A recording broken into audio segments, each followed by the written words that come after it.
Anyone who's ever rented a room in Hanoi would understand the significance of their very first place.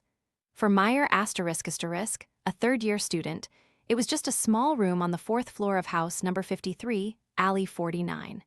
It had a window, some light, and a few strange, old portrait paintings on the first floor. But after only the first night, the window latch unlatched itself in still air. The sound of chairs dragging echoed from the abandoned attic on the fifth floor, and from her trash bag fell a yellow charm containing women's hair and a roll of red thread. The more she cleaned, the more she discovered. Incense ash, a photo ID of a deceased young man, and a mournful voice every night. "I'll be home tomorrow, Mom. Go to sleep." I'm sure we've all rented a room at some point, right? Especially in the DA area. I'm in my third year now. Before this, I lived with relatives, but over time, small conflicts started to arise. You know how it is, living with relatives isn't easy. I hinted to my family that since I was nearing my final year and about to start an internship, it would be more convenient to move out. My family agreed. So I quickly wrapped up my work and started looking for a room close to school and with easy commuting. I joined a group for cheap room rentals in Hanoi and connected with someone subletting a room in alley 49, about a 10-minute walk from my university. The room was on the fourth floor. When I went to see it, the house was deep inside the alley.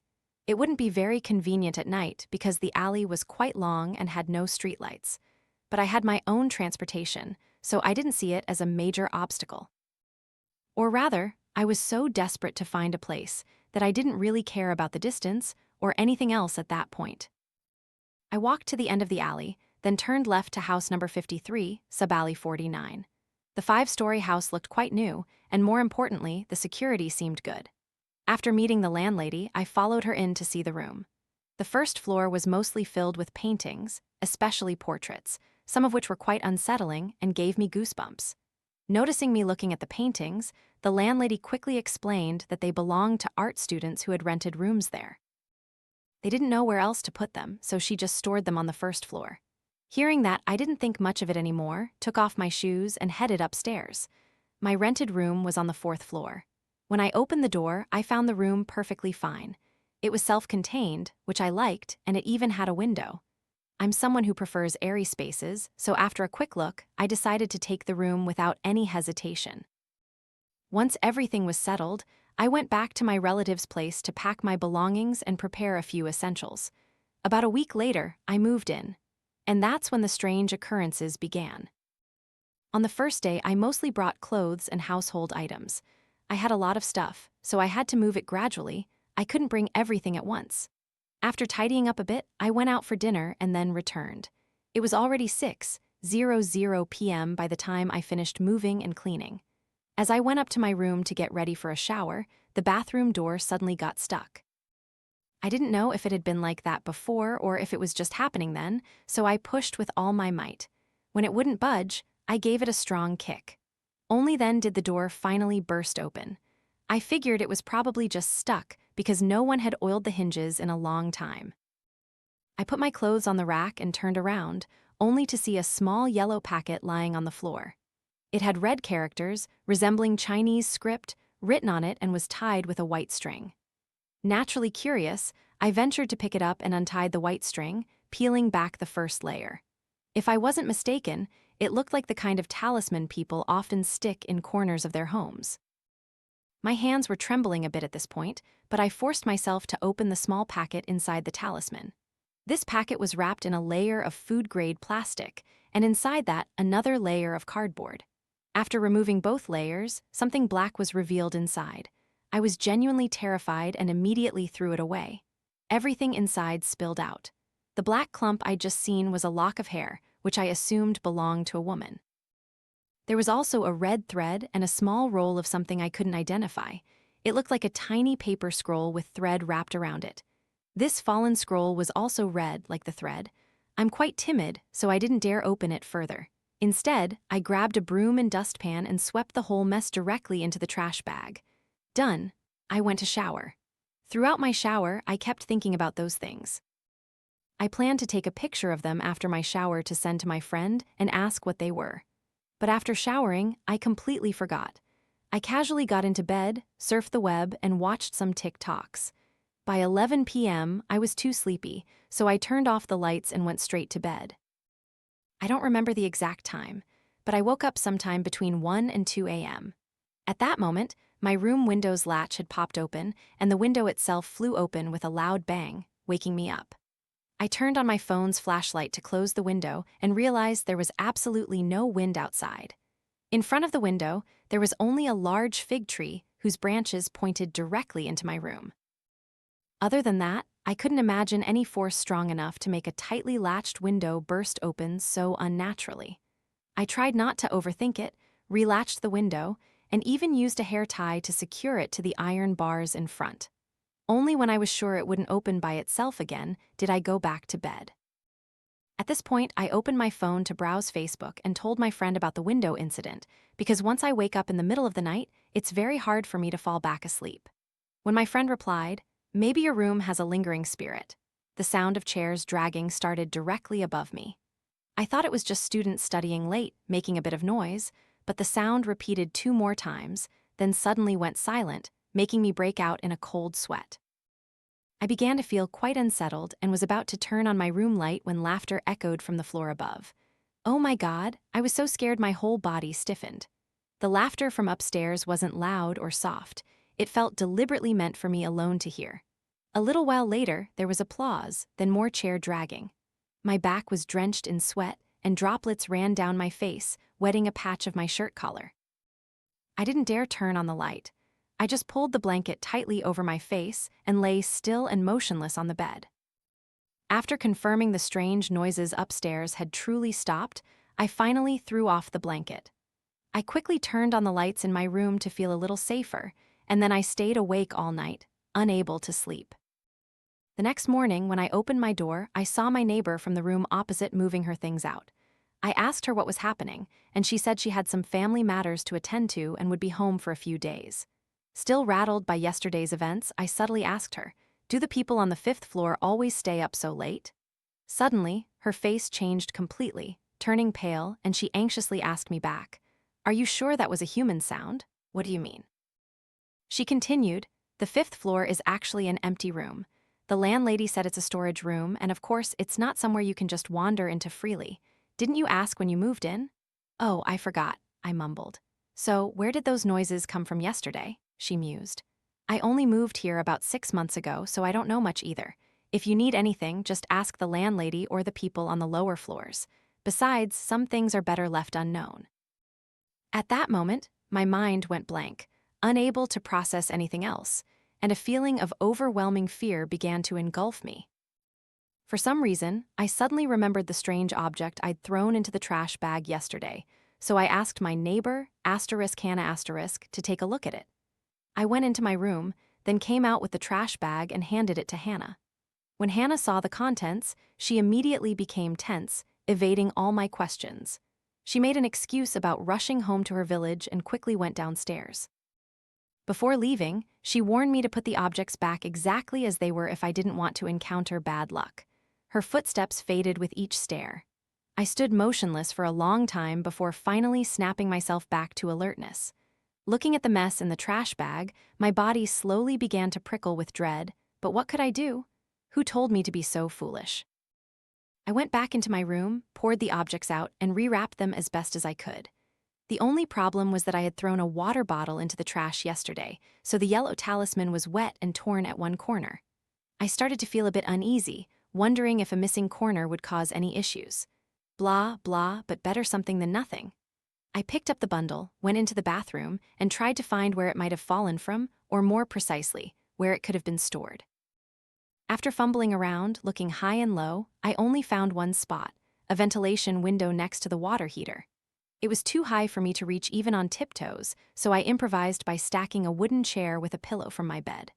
Once I stood on it, I realized that this wasn't actually an outdoor vent, but rather looked exactly like a paper box.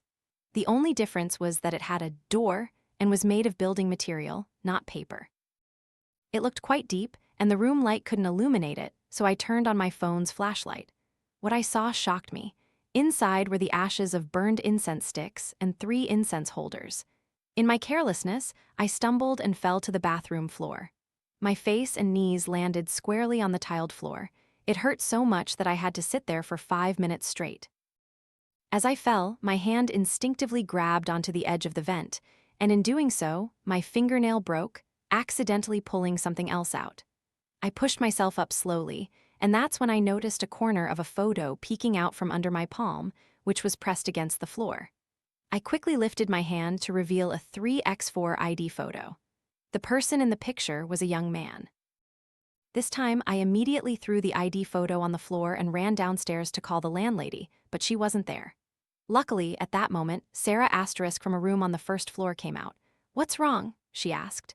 "In my room, there's an ID photo of some young man," I stammered, "and there are also some burned incense sticks. I'm so scared, sis." Hearing this, she came up to my room with me to see. She went in, picked up the photo, and examined it. For some reason, after looking at it, she calmly pushed it back into my hand and said, "Oh, this photo belongs to the young man who rented here before. What did you think it was? Don't worry about it. There are no ghosts or anything. This room gets a new tenant every 2 or 3 months and nothing bad ever happens to them." At that moment, I mumbled to myself if the room had problems, people would move out quickly like that, but if it was good, someone would have stayed until now. So, after seeing the woman from downstairs back to her room, I returned to mine, placed the ID photo on my vanity, and then cleaned up the bathroom. As for the talisman, I put it back inside the vent. After all that, I lay down on my bed, and from that moment on, a persistent sense of unease clung to me until I moved elsewhere. I don't know why, but whenever I was in the room or just wandering around, I felt an abnormal anxiety, even though there was nothing specific to worry about. My body also started changing. My skin didn't feel cool and smooth, but cold. An unsettling, bone-chilling cold. Anyone thin would understand that skin and body temperature always have a certain warmth, regardless of the circumstances. And it was summer. There was no reason for someone like me, who tended to be warm-bodied, to suddenly become as cold as Elsa. I messaged my best friend, and she suggested it was probably just the room temperature. She advised me to open the window to let in the morning sun, soak my feet in warm water, and drink a cup of ginger tea. That day and the days that followed, I diligently bought ginger to drink and soaked my feet, but it didn't seem to help much. It was also strange because while I was terrified on the very first day, the subsequent days were completely normal, as if nothing had happened. I wasn't disturbed or heard any frightening things at night. It was so quiet that there was even a night I sat up until 2 a.m., practically begging for it to appear. And truly, trouble often comes from seeking it out. I got exactly what I wished for, as the saying goes. After 3 days of peaceful living, things started to take a turn for the worse. On the evening of the 3rd day of the following week, I returned from school. The moment I placed my things on my vanity, the ID photo I had picked up that first week reappeared on the tabletop. I swear I had put it in a bag and then placed it inside my sewing kit box. The feeling at that moment was like a chokehold. I was so anxious I felt cold all over. Luckily, I was calm enough to put the photo away and even took pictures of the entire process. To this day, my biggest regret is not sending those photos to someone else then, before I lost my phone, falling. After I was done and confident that nothing else would happen, I finally felt at ease enough to cook dinner. By the time I ate dinner, it was around 7:30 p.m. I had come home from school at 5:30. From the moment I started serving dinner, I was yawning constantly, feeling incredibly sleepy. I thought it was because I had been very active and tired, plus I'd always had the habit of taking an afternoon nap. I figured I must be sleepy because I hadn't napped all day at school. I sat down at the table and started to eat. I tried to eat quickly so I could go to bed, but I couldn't bring myself to eat. The wave of sleepiness hit me as fast as a gust of wind across a field. The result? I dozed off right there at my dining table, and then things really began. I quickly slumped onto the table and fell into a trance. I still remember opening my eyes and seeing everything in the room as it was, except my limbs, even my entire body, were stiff and immobile. My head was tilted to one side, facing the window. At that moment, my phone rang, but I couldn't lift my head or move anything at all. It was as if I was glued to the table. I started to cry, but no sound came out. It was just a suffocating, trapped feeling. But that wasn't all. Because while my vision was blurred by tears, the lights in the room went out. I was desperate and so terrified I couldn't breathe. I also suffer from anxiety. Having gone through a period of depression before, all I felt then was sheer terror. I couldn't stay calm. I remembered various methods Google suggested to escape sleep paralysis, but at that moment, I wasn't calm enough to implement any of them. As I blinked, letting the tears stream down, my room window's latch popped open. I clearly saw a bloody hand gripping the windowsill, the iron frame. Slowly, bit by bit, the hand became clearer, and then a man's head appeared, his face covered in gashes. Two blank, white eyes stared directly at me, and more terrifyingly, the hand clinging to the windowsill was still dripping blood. That figure seemed to be like a liquid, oozing through the iron frame of the window and slithering into the room.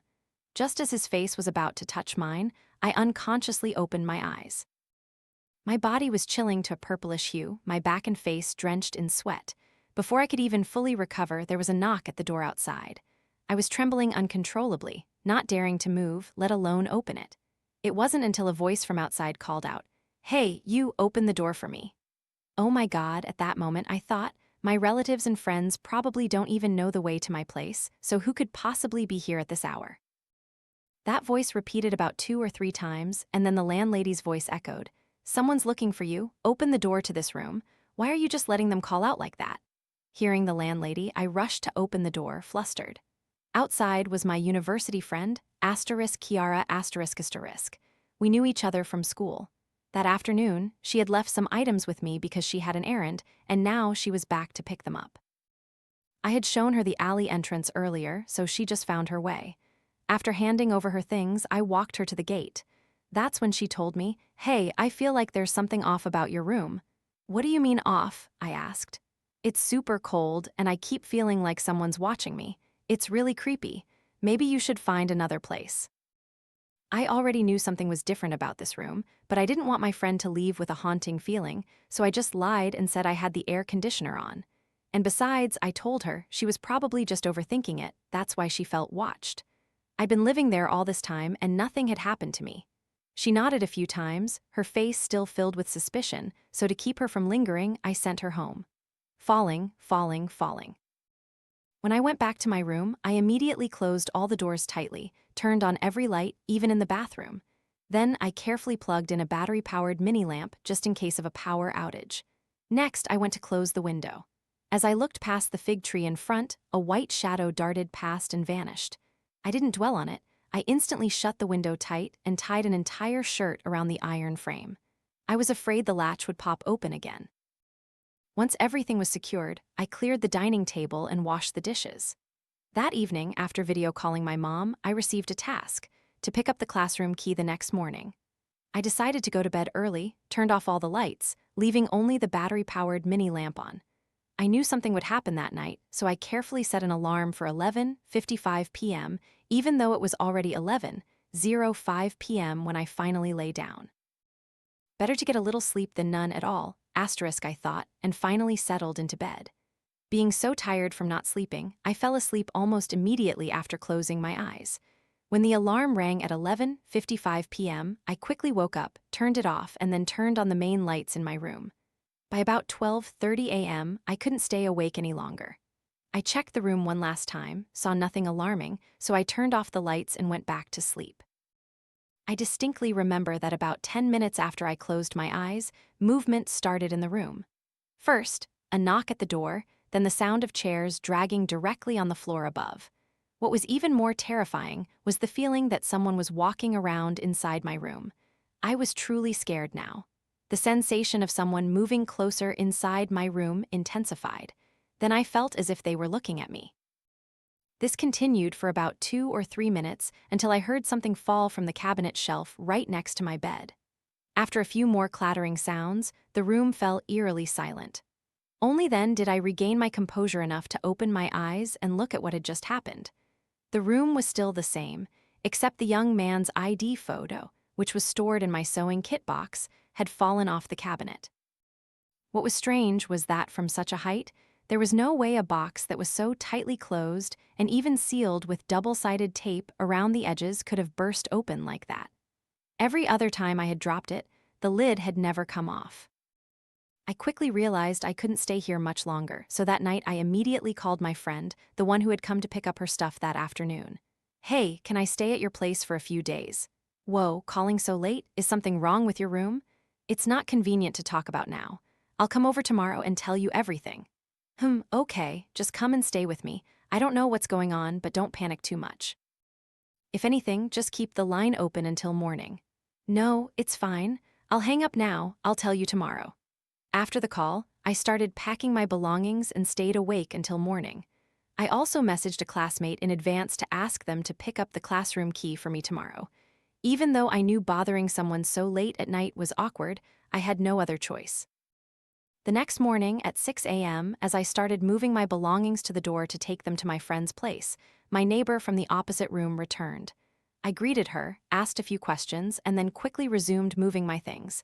I distinctly remember her asking me, "Are you moving out?" "Yes, it's a bit inconvenient for me to stay here, so I want to move," I replied. "Oh, I see. Well, I hope you can finish moving today then." "What do you mean?" I asked. "Oh, I don't mean anything by it," she said. "It's just that I've noticed previous tenants here, whenever they said they were moving out on a certain day, something would happen and they couldn't leave immediately. Don't pay too much attention to it." Haha, no worries. "Well, I'll finish packing now, I won't bother you anymore, okay?" With that, she went into her room, and I, feeling a tiny bit unsettled, quickly forgot about it and focused on getting my things outside. I had already called a ride downstairs, so I had to hurry so they wouldn't wait. Unfortunately, as I started carrying my belongings down the stairs, I missed a step and fell. My suitcase hit me in the face, completely stunning me. Luckily, my fall made a loud noise, so the women from the neighboring rooms and the lower floor ran up to help me. My leg was excruciatingly painful and I couldn't move it, so they helped me downstairs and took me to the emergency room. Thankfully, I only suffered minor scrapes, a bruised cheekbone from the impact, and a sprained ankle. After first aid at the hospital, I was discharged.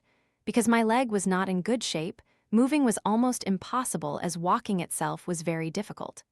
I had to call my friend to explain the situation, and also invited her to stay with me to help me recuperate. By the afternoon, she brought her things over and stayed with me. This was also when my friend almost went crazy, because of the things she witnessed during her week-long stay with me. A typical example, when she was showering, she accidentally looked into the mirror, and it cracked horizontally into two halves but didn't shatter. At night, she continuously suffered from sleep paralysis to the point where her eyes would roll back into her head. I even had to go beg the women on the lower floors for help. Some days she would say someone was staring at her, and for that entire week, her ears were constantly ringing. She felt like she couldn't hear anything. So on the 5th day of staying in my room, she told me, "Let's just go stay at my place for a while. If I stay here any longer, I'll really go insane." So I decided that no matter what, I had to leave. That evening, we even bought votive papers, fruits, incense, and other offerings to make our pleas. My friend was very skilled at this, but my rental place didn't allow burning votive papers, so we had to burn them secretly, then collect the ashes to take to a nearby lake the next day to scatter. Nothing happened that night, so I thought things were finally settling down. The next morning, my friend had class, so she went to school, while I had the day off and stayed in my room. On her way, Kiara*, my friend, was in a traffic accident and had to be hospitalized. She suffered a broken arm and a bruised facial bone. Scratches and bruises on her limbs were unavoidable from the collision with a taxi that was traveling in the opposite direction. Since Kiara's parents were farmers in the countryside, they couldn't stay long during harvest season. After a week, I told her aunt that I would take care of Kiara until she was discharged from the hospital. This allowed her aunt to return home for the harvest. Also, Kiara had a few cousins in Hanoi, so if needed, I could contact them for help. Her aunt was partly worried and didn't agree immediately. Only after I persuaded her, and her uncle called from the countryside as well, did she agree to let me take care of Kiara for a week. While her aunt was still here, I would only go back to my room to shower, do laundry, and pick up clothes, then return to the hospital to care for Kiara with her aunt. In the mornings, I went to school. At lunch and in the evenings, I bought food for myself and her aunt and cooked porridge for Kiara. Because of this, I barely noticed any changes in my rental room. It wasn't until the following week, when I had to take care of Kiara by myself, that I started going back to my rental room frequently to do laundry, eat, shower, and sleep. By then, Kiara was recovering and could manage her own daily activities. Plus, it was hot in the hospital, and all the moving around had made me lose a lot of weight. That afternoon, when I returned to my room, I bumped into *May***, the woman from the floor below me. Back from school, dear. Is your leg okay now? Yes, my leg's much better, thank you. I've been so busy lately, I haven't had a chance to thank you all. Please forgive me. Oh, it's nothing, just a small matter. It's good that you're okay. Be careful when you're walking next time. Yes, thank you, sis. Dear, I wanted to tell you something. Yes, what is it? Our neighbor, Leon, from the third floor, you're on the fourth, said your room is a bit noisy at night. Could you please drag chairs more softly? And if you bring your boyfriend over, tell him to laugh a little quieter at night. The two of you laughing like that keeps the downstairs neighbors from sleeping. I was utterly shocked to hear this. But my friend had an accident, and I've been sleeping at the hospital for a whole week now, and I only come back for a short time in the afternoon. I wonder if she misheard. May replied. Leon has been complaining about it for a whole week. Some nights she'd come up and knock on your door, but no one ever answered, so she'd go back down. I asked her if Leon was still in her room. I wanted to go up and ask her myself, but unfortunately, because no one addressed her noise complaints for an entire week, she had already moved out. This time, I was truly scared. I felt goosebumps all over. But I was lucky to still have my neighbor from the opposite room, which gave me a little stability. However, I hadn't seen her since our last encounter, so I decided to go knock on her door to check. After standing there for 10 minutes and no one answered, I figured she must have gone out, so I went back to my room. Before entering, I knocked 3 times, and when I opened the door, I stood to the side. I felt a gust of wind blow past my feet and face. That evening, I continued my routine as usual, then got into bed to finish some homework. At 11 p.m., I turned off the lights, leaving only the battery-powered mini lamp on. After 15 minutes, there was a knock at the door from outside. I started to feel a sense of dread. I didn't open it immediately, I cautiously listened. Then I got up and approached the door. Who's there? No one answered, but the knocking continued, still 3 taps. This time, I spoke louder. Who is it? Why are you knocking on someone's door in the middle of the night? Still no answer, but the sound of chairs dragging from the floor above started again. I was so terrified that I couldn't stand. I collapsed onto the floor, covering my ears with my hands and shutting my eyes tight. I began to cry. The dragging sound from upstairs stopped now, and I clearly heard a young man's voice. I'll be home tomorrow, Mom. Go to sleep. Mom's hat is old. I'll buy a new one when I get home tomorrow. After that, there was a genuine giggle. It haunts me to this day. Even as I write this, it still echoes in my head. Then, suddenly, silence. Just as I was about to open my eyes, I felt like someone was in my room, a feeling very similar to previous times. This time, the ID photo and the sewing kit box fell to the floor again. I heard a voice, similar to the young man's voice I'd just heard, but only 2 words. Dead already. I sat there, my legs stiff, almost unable to stand up. After making sure everything was normal, I finally opened my eyes. To this day, I still don't know what strength allowed me to face such things. Another night, awake until morning. The next morning, I went to school to submit my assignment, then went back to the hospital with Kiara. Today, she was stable and much better, able to talk a little. She still urged me to find a way to move out soon, saying this situation wasn't good. It wasn't that I didn't want to leave, but every time I planned to, something would happen, and this time, Kiara's accident was quite serious. I could only hum in agreement, still unsure of what to do. At noon, I decided to go back to my room to cook porridge for Kiara. It had been a week, and she had been eating outside nutritional porridge, which wasn't very hygienic. Also, it was still early, so I told her to wait for me to cook the porridge and I would be back. Normally, I rarely returned to my room at noon. But today, when I did, as I passed by the room of the woman on the first floor, her door was open, and I accidentally overheard her talking to a friend, I think. That girl upstairs, when she moved her things the other day, she fell down the stairs and sprained her ankle immediately, didn't she? Yeah, that room is terrifying, you wouldn't believe it. Before Leon, she used to hear laughter and voices from that girl's room every night, so she moved out right away. Really? That's so scary. If I had known earlier, I wouldn't have stayed either. So young, gone too soon. Just as I heard this, my phone rang, so I immediately headed upstairs. The woman from the first floor came out and asked, "Oh, you're back." I just gave a vague answer and went straight to my room. By the afternoon, when I returned from the hospital, I went straight to my rental room and called *May****, the woman from downstairs, to go for a drink. She gladly agreed. I took her to a cafe behind my school, and we ordered drinks. As we talked, I mentioned that I had accidentally overheard her conversation earlier that afternoon. After some persuasion, she finally told me the story. 2 years ago, a young man, an art student, rented that room. At first, everything was fine, but a few days later, he often told the downstairs residents that he saw two shadows, one tall and one small, holding hands. Sometimes they appeared outside the window, sometimes directly on the wall.